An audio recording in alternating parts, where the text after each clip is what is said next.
the Wolves won last night, right? They're on the second leg of back-to-back games. I was on the Wolves there.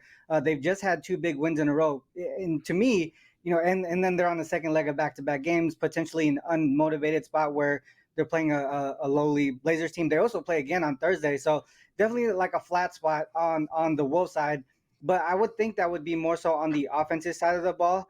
And that's the reason why I kind of focus on the Blazers team total instead. One thing that really caught my eye here with the Wolves team, especially on the defensive side of the ball, when they're on the road and the books expect a lower scoring game, like under 220 is the threshold that I looked at.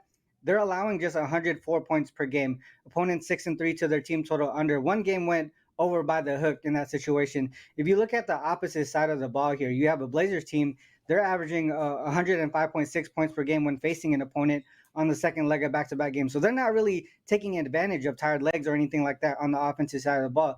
If you include that the Blazers are rested, for some reason, their offense gets a little bit worse. They're actually 1-8 against the spread, averaging under 100 points per game in a 9-game span there. A key piece to why I think they stay under their team total tonight is Brogdon. Brogdon is out of the lineup.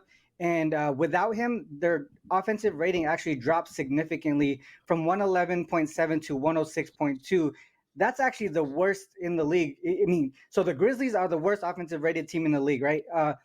That 106.2 actually puts them below the Grizzlies. So without Brogdon in the lineup, they're actually the worst offensive team in the league. I know Simons might be in the lineup again today, but I think Brogdon's offense and what he brings to that team is maybe underrated because Simon's such I would say, a more offensive-minded name that people think of. They would expect more points, but yeah, to me, there's that impact there with Brogdon not in the lineup. Also, both teams very slow-paced teams as well. If you look at the last 10 games, the Wolves are 27th in the league in pace. The Blazers are 29th in the league. The Blazers also turn the ball over at a high rate, so that limits their possessions.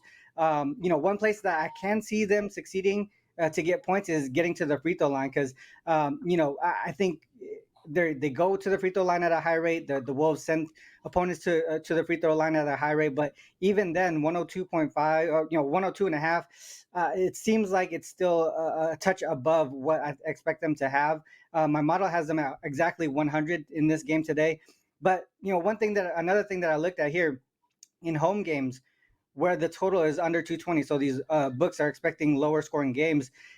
They scored 100 against the Grizzlies, scored 95 against the Cavs, scored 84 against the Pelicans. I think that's the game that you just mentioned.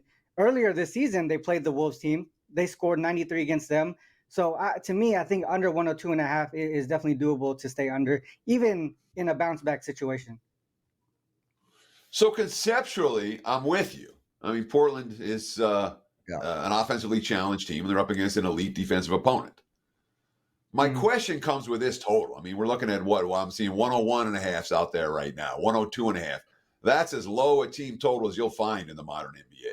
Is there, so while we like the under, it feels like the markets have adjusted, haven't they? Or is there still value here at this relatively low number?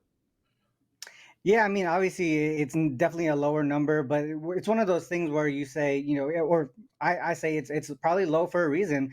Some of the games that I just mentioned, right, being able to, I think these totals where they're under 220, more than half of those games, they stayed under the 103 mark. So, I mean, it's, if you're looking at that specifically, right, and not looking at who they're facing as an opponent, that's still a high rate of staying under 102.5.